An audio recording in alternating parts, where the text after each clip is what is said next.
यं यं यं यक्षरूपं दशदिशि वदनां भूमिकम्पायमानां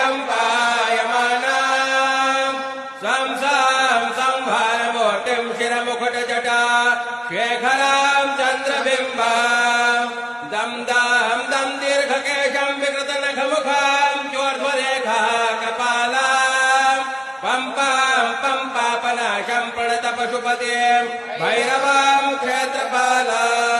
बोल महाकाल महाराज की, काल भैरव महाराज की जय, नीलकंठेश्वर महाराज।